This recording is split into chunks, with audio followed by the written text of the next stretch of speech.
Product price update allows to update product price either by group or supplier. Use the drop-down menu to select a supplier. Use search bar to find an item.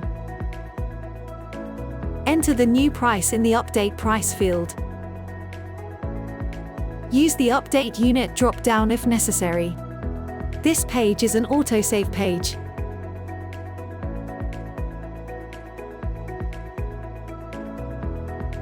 Alternatively, by product group will bring you to a similar screen where you can select products by their categories and update prices.